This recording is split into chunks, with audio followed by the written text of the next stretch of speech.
So Valorant Ranked just came out and everyone's doing their placements. Now the reason I'm making this video is because Ranked is a little bit more complicated than just winning games. Now before we get into what determines your rank, let me just tell you a quick story. So I did my placements, I went 4-1. I won 4 games and lost 1. My friend also won 4 games and then lost 1 game. The result? I ended up bronze 2 while he ended up in gold 3. So why did he end up in gold 3 and I ended up in bronze 2? So there's 2 major things that Valorant looks at when you're playing the game, and that is winning or losing and how well you did. And then after that, there's how well you use your abilities, and then how many objectives did you complete. So objectives are things like defusing the spike or planting the spike. So let's talk about the first 2, winning and losing. Obviously, winning the match will boost your rank. Even if you're the worst person on the team, maybe you go 5-15, it's just a bad game for you, you still win, your rank is going to increase.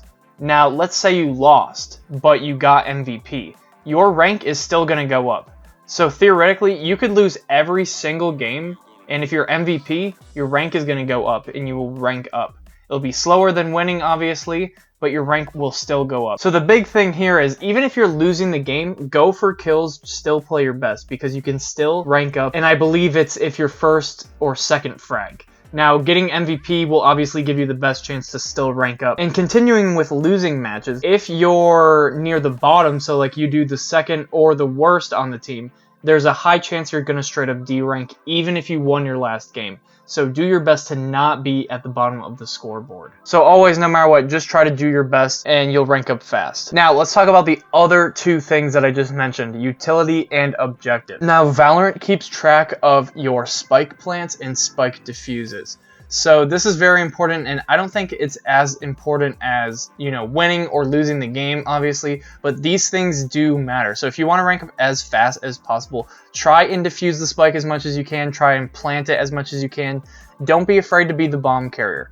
Now, obviously, in Counter-Strike, a lot of these things don't determine rank, and it's mostly just rounds and winning. So for a lot of people, this type of playstyle where you're not just playing for time or anything like that, you're actually playing for kills and trying to get as high as you can on the leaderboard is a little bit different, but it's pretty similar to Counter-Strike overall. Now, let's go ahead and talk about the last thing, which is utility. Now, utility is kind of weird because they're not going to be able to measure how you are walling people off, but basically, I think utility comes down to how often you use your abilities. Are you damaging teammates or are you damaging enemies? So if you're damaging teammates with your abilities, this is going to be a negative impact on your account. But if you're destroying enemies with your abilities or, using them often to wall enemies out, healing allies, stuff like that, your utility score is going to go up. So overall, the most important 2 things about Valorant are winning and how well you did. So the better you do, the higher your rank will be. Even if you lose, you can still rank up. After that, it's definitely a tie between utility and objective. Both of these things are very important. Now, talking about utilities in general, I will say that Sage is the easiest one to have a high utility score with.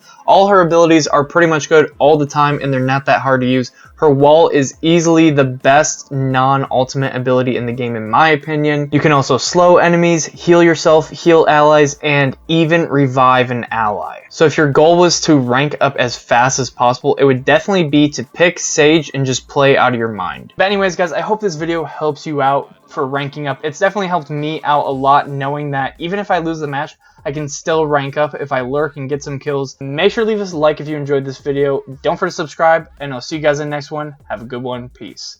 Oh, and did I mention that I'm streaming Valorant almost all the time on Twitch? Go follow me there if you haven't already.